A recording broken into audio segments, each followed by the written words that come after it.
Assalamualaikum warahmatullahi wabarakatuh.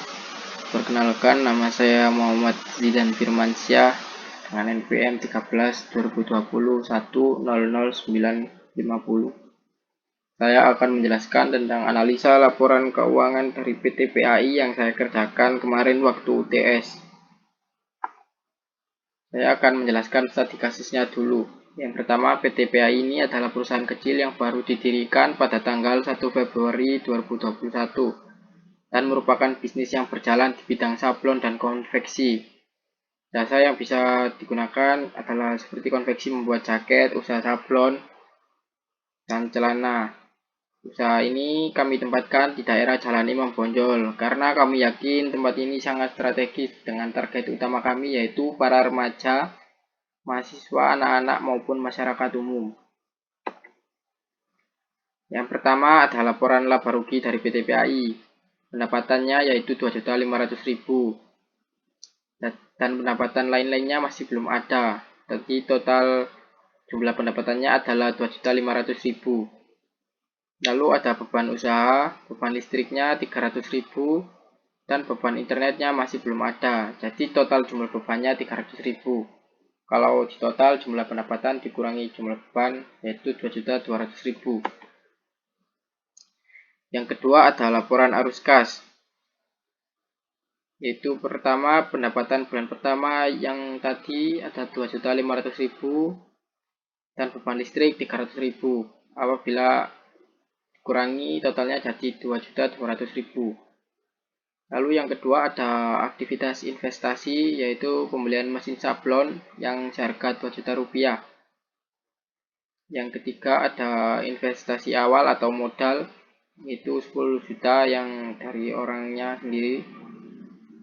Lalu kenaikan kas bersih dan setara kas ada 10.200.000. Lalu ada neraca di sini. Aktiva lancar atau kas dari laporan arus kas yang tadi yaitu 10.200.000 dan aktiva tetap yaitu mesin sablon 2 juta. Jika di total ada 12.200.000. Untuk pasifanya sendiri ada kewajiban hutang gaji atau hutang jangka panjang masih belum ada karena perusahaan ini masih baru. Untuk modalnya yaitu modal awal tadi 10 juta rupiah dan laba ditahan dari laporan laba rugi adalah 2.200.000. Jadi total kewajiban dan modalnya adalah 12.200.000. Lalu saya akan menjelaskan laporan analisa keuangannya.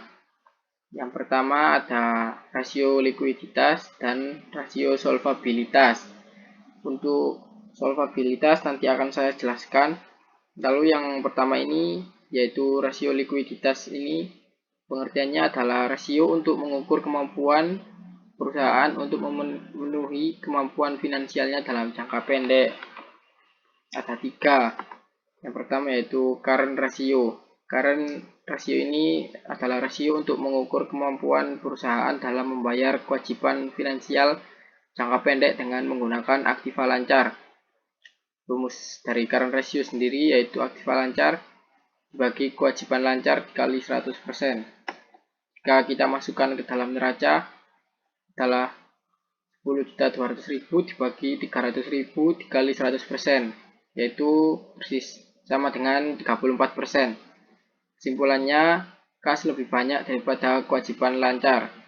Jadi PT PAI akan dapat memenuhi kewajiban jangka pendeknya.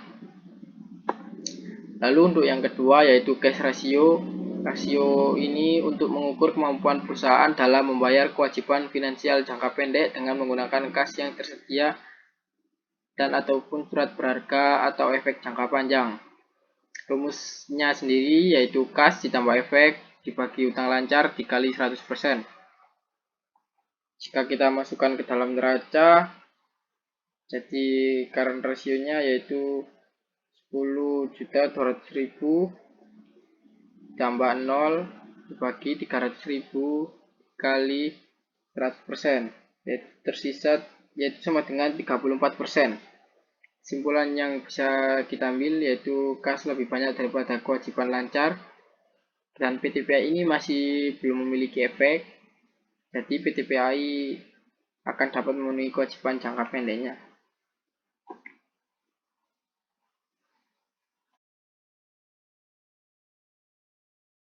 Untuk yang ketiga yaitu quick ratio, yang artinya pengertiannya rasio untuk mengukur kemampuan perusahaan dalam membayar kewajiban finansial jangka pendek dengan menggunakan aktiva lancar yang lebih likuid atau liquid asset.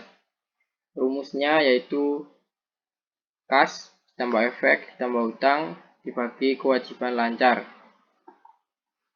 Jika kita masukkan ke dalam neraca PT PAI tadi, quick ratio yaitu ini yang pertama kasnya 10.200.000 tambah 0 dari efek dan hutang tadi, lalu dibagi 300.000 yaitu kewajiban lancarnya, lalu dikali 100%.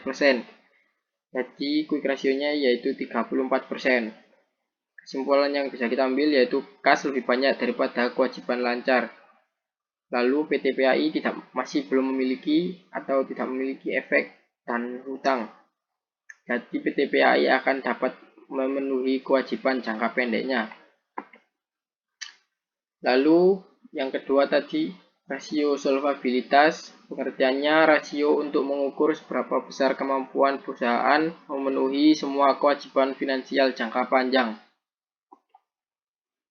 Ada dua. Yang pertama total debt to assets ratio. Rasio untuk mengukur kemampuan perusahaan dalam menjamin hutang-hutangnya dengan jumlah aktiva yang dimilikinya. Rumusnya sendiri yaitu total hutang dibagi total aktiva dikali 100%.